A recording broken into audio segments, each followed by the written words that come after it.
Hey everyone, today's lesson is about J.R.R. Tolkien. Most of people in this room probably know who J.R.R. Tolkien is, right? Raise your hand if you don't know. What do you associate with J.R.R. Tolkien? Anybody? Lord of the Rings, right? Fellowship of the Ring. I know most of you have probably seen the movies, but today we're going to talk about Tolkien's poetry. The first picture that we have is of Tolkien in a personal library. The second one has a quote on it. Can anybody read that? Not all those who wander are lost. Tolkien was known for mainly his fantasy literature, like his Lord of the Rings series. If you can look at this next picture and pick out at least one character or symbol that you recognize, I think I might see Gollum right here in the left corner. The next picture is a painting of one of the scenes from Lord of the Rings. The next picture is of them gathering around the table, again referring to Lord of the Rings.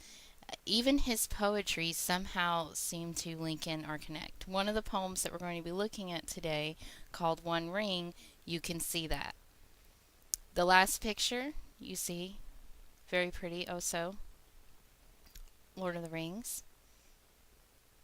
Then we have pictures of Tolkien at different points in his life. The first one and the last three are when he was more accomplished or well known, because he did not become really well known until The Lord of the Rings picked up popularity in the mid 1960s. The only picture of him when he was younger, the second picture of him, is when he graduated college. He graduated Oxford, and we're going to talk a little bit about Tolkien's life here in a minute and connect this up with our poetry lesson today. We're going to be rhyming, learning 2 rhyming schemes today. So let's get started with our lesson on Tolkien.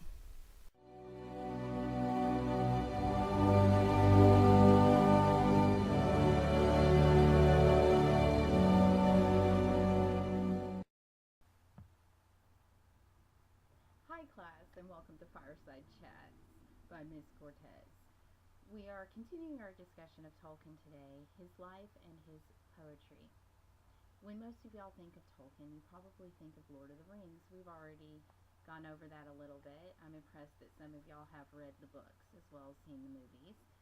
Let's talk a little bit about Tolkien's life, though, first. John Ronald Reuel Tolkien was British, though he was born in South Africa in January of 1892. His father died when he was a young child, and he moved to England with his mother by the time he was 3. He lived briefly with his aunt when his mother died, but by the age of 4 he was orphaned and was awarded to the Catholic Church. He ended up being raised by Father Francis Morgan. In 1908, Tolkien attended Oxford. By 1915, he was awarded a first-class honors degree in English language literature. Tolkien married Edith Bratt in 1916. By 1918, Tolkien joined the new staff of the New English Dictionary. By 1919, he became a freelance writer in Oxford. In 1925, he became professor of Anglo-Saxon at Oxford University. In the 1930s, he joined a writing group.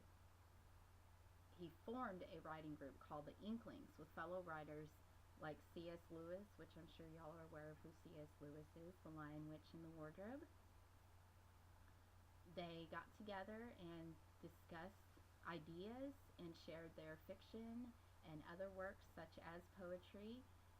He was appointed Merton Professor of English at Oxford in 1945.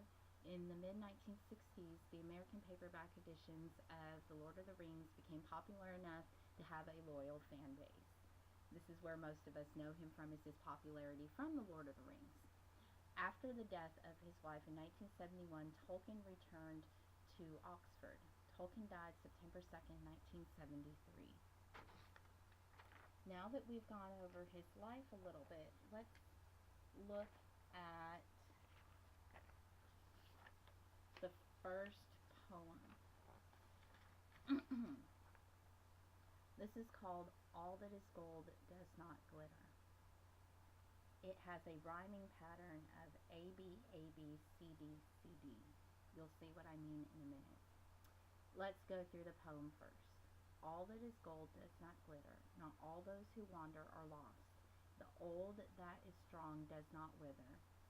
Deep roots are not reached by the frost.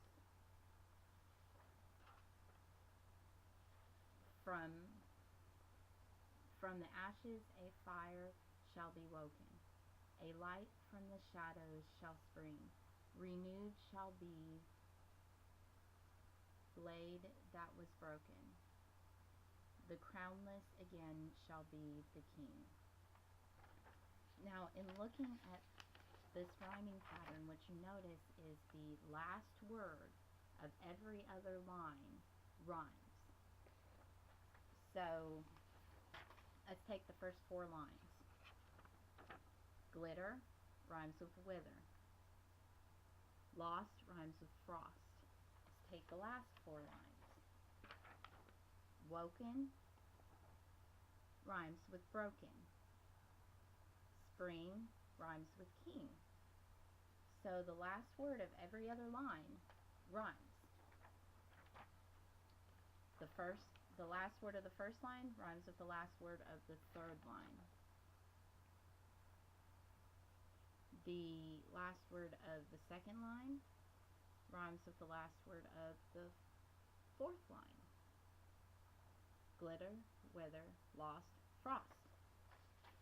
For the last 4 lines, the last word of the 5th line rhymes with the last word of the 7th line.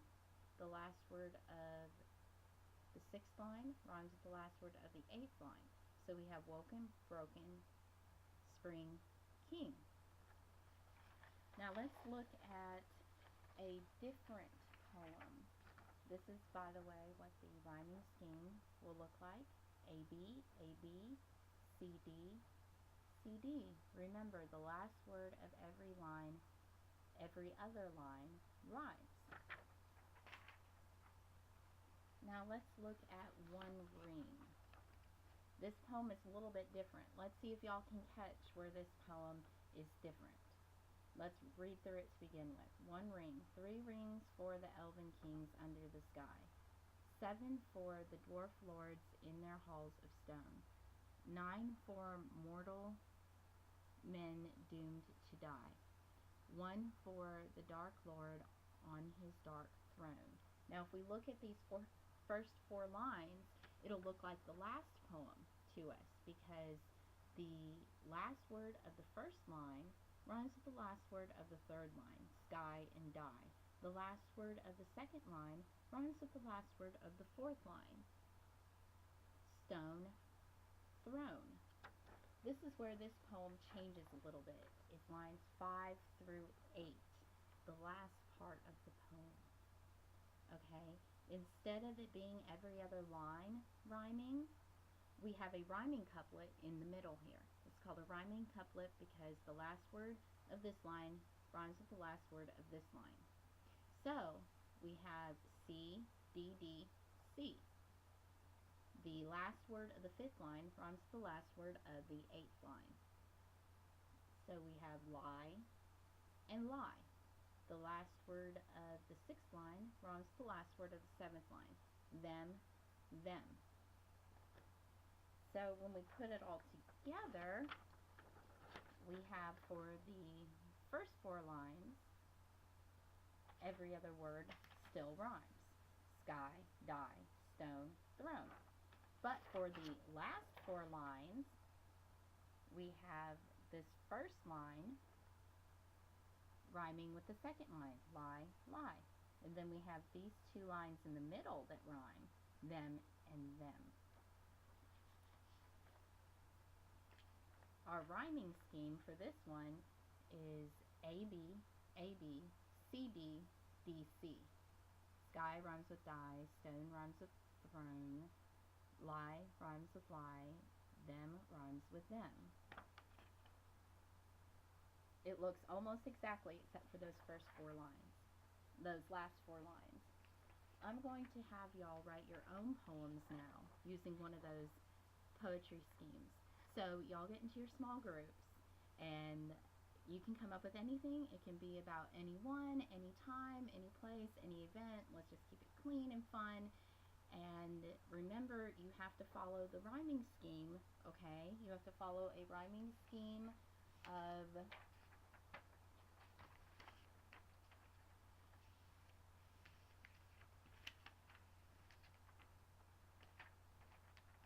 AB, AB, CD, CD, or AB, AB, CD, DC.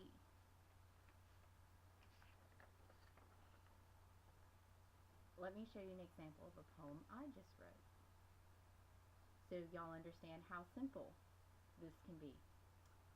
The light is faded. I open my eyes to a new day. Life is so jaded. See how I have rhymed faded with jaded? I have rhymed day with day. All I used to do is play all day. Now, do you see what I did with these last four lines? I have made it like it is in one ring. I have chosen to go A, B, A, B, C, B, B, C. Okay? For the last four lines, the fifth line rhymes with the eighth line. Before this life, end your game. This is not about me, can't you see? Love is the name of this foolish game. Okay, well, with that in mind, let's keep in mind our rhyming schemes again. You're going to rhyme either every other line, A, B, A, B, C, D, C, D, or you can rhyme the first four lines, every other line, A, B, A, B, and for the last four, put in a rhyming couplet, so it would be C, D, D, C. Good luck, everyone, and have fun with this activity. And I will see you again for another one of our fireside chats.